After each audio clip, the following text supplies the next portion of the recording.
എനിക്ക് ഈ ജവാദിനോട് ഒരു കാര്യം ചോദിക്കാനുണ്ട്. RSSന്റെ മതരാഷ്ട്രവാദം അത് പൊളിറ്റിക്കലാണെന്ന് താങ്കൾ പറഞ്ഞു. അത് എവിടത്തെ പൊളിറ്റിക്കലാ? RSSന്റെ മതരാഷ്ട്രവാദം പൊളിറ്റിക്കലാണോ? എങ്കിൽ പിന്നെ എന്താ ക്രൈസ്തവരെയും മുസ്ലിങ്ങളെയും മതന്യൂനപക്ഷങ്ങളെയും ഒക്കെ ആക്രമിക്കുന്നത് എന്തിനാ RSSകാര്? അതിന് മറുപടി പറയണ്ടേ? നിങ്ങൾ ഈ നോർത്ത് ഇന്ത്യയിൽ ആക്രമിക്കപ്പെടുന്ന മുസ്ലിങ്ങളെ എന്തിന്റെ പേരില? ഭക്ഷണത്തിന്റെയും വസ്ത്രത്തിന്റെയും ഭാഷയുടെയും വിശ്വാസത്തിന്റെയും ദൈവത്തിന്റെയും ഒക്കെ പേരിൽ ആക്രമിക്കുന്നത് RSSകാര്. അവരുടെ പൊളിറ്റിക്കൽ ആയിട്ടുള്ള മതരാഷ്ട്രവാദമാണെങ്കിൽ അവിടെ പോയി ഒന്ന് പ്രവർത്തിക്കണം ജവാദെ. എന്നിട്ട് വേണം RSSന് പൊളിറ്റിക്കൽ ആയിട്ടുള്ള മതരാഷ്ട്രവാദമാണെന്നുള്ള ആ ലേബലും അഡ്രസ്സും കൊടുക്കാൻ. താങ്കൾക്ക് നാണമല്ലേ? താങ്കൾ പറയുന്നത് സംഘപരിവാറിന്റെ രാഷ്ട്രീയ. ഇനി നിങ്ങൾ ജമാഅത്ത് ഇസ്ലാമിയെ അധിക്ഷേപിച്ച് പറഞ്ഞ കാര്യങ്ങൾ അതിൽ എത്രത്തോളം ശരിയുണ്ടെന്നോ തെറ്റുണ്ടെന്നോ പറയാൻ മാത്രം പ്രഗത്ഭനും വിദഗ്ധനും ഗവേഷകനും അല്ല ഞാൻ മതകാര്യങ്ങളിൽ അത്രത്തോളം വിദഗ്ധനൊന്നുമല്ല. തിയോളജിക്കൽ ആയിട്ടുള്ള കാര്യങ്ങൾ, നിങ്ങളുടെ അഭിപ്രായ വ്യത്യാസങ്ങൾ നിങ്ങൾ മറ്റൊരു വേദിയിൽ ചർച്ച ചെയ്യണം. അല്ലെങ്കിൽ എന്നെ പോലുള്ള രാഷ്ട്രീയ നേതാക്കന്മാരെ പ്രതിനിധികളെ ഒഴിവാക്കിയിട്ട് മാതൃഭൂമി ജമാഅത്ത് ഇസ്ലാമിയുടെ ഇതുപോലുള്ള ആളുകളെ വിളിച്ചിരുത്തിട്ട് ചർച്ച ചെയ്യണം. ഒരു കാര്യം പറയട്ടെ,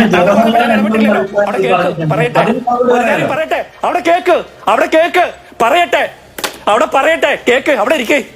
താങ്കൾ പറഞ്ഞ കേട്ടില്ലേ? ഇനി ഞാൻ പറയട്ടെ. ഈ ജമാഅത്ത് ഇസ്ലാമിയുടെ ഹിസ്റ്ററി താങ്കൾ പറഞ്ഞു.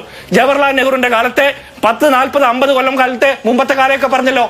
അവര് പിണറായി വിജയന്റെ പാർട്ടിയെ പിന്തുണച്ചിരുന്നു. പിണറായി വിജയന്റെ CPM പിന്തുണച്ചിരുന്നു. ജവാദ് എവിടെയായിരുന്നു? ജവാദ് ചോദിച്ചിട്ടുണ്ടോ ഇതിനെ കുറിച്ച്? ജമാഅത്തെ ഇസ്ലാമിയുടെ പിന്തുണ വാങ്ങിയിട്ട് അധികാരത്തിലെത്തിയ പിണറായി വിജയനോട് ഉളുപ്പുണ്ടോ എന്ന് ചോദിക്കാൻ താങ്കൾക്ക് ആർജവമുണ്ടോ? ജവാദ് എവിടെയായിരുന്നു? ജവാദ് ഇത്രയും വർഷം ജവാദ് എവിടെയായിരുന്നു? RSSനെതിരെ പോരാടാൻ ഈ ജമാഅത്തെ ഇസ്ലാമി മതരാഷ്ട്രവാദം പറഞ്ഞു എന്ന് നിങ്ങൾ പറയുന്ന കാലത്ത് പിണറായി വിജയന്റെ പാർട്ടിയെ പിന്തുണച്ചപ്പോ താങ്കൾ എവിടെയായിരുന്നു? താങ്കളുടെ ആക്ടിവിസം എവിടെയായിരുന്നു?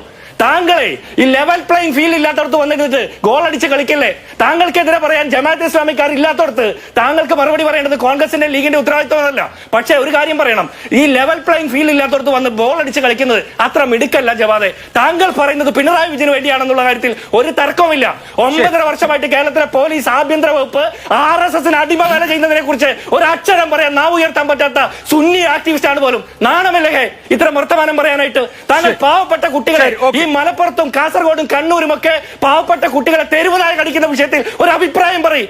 വാക്സിൻ എടുത്തിട്ട് കുട്ടികൾ മരിക്കുന്ന വിഷയത്തിൽ ഒരു അഭിപ്രായം പറയും. പിണറായി വിജയന്റെ സർക്കാരിന് നേരെ നിന്ന് ഒരു അഭിപ്രായം പറയും. മധുരയിൽ പോയി കഫി അണിഞ്ഞിട്ട് കാഫിർ സ്ക്രീൻഷോട്ട് ഇറക്കി തെരഞ്ഞെടുപ്പ് ജയിക്കാൻ നോക്കുന്ന ആ മതരാഷ്ട്രവാദം, ആ കുൽസിത രാഷ്ട്രീയവാദം, ആ സംഘപരിവാർ വാദമുള്ള പിണറായി വിജയനെ തിരുത്തിട്ട് വാ, എന്നിട്ട് ഞങ്ങളെ തിരുത്താൻ പറയാനായിട്ട്.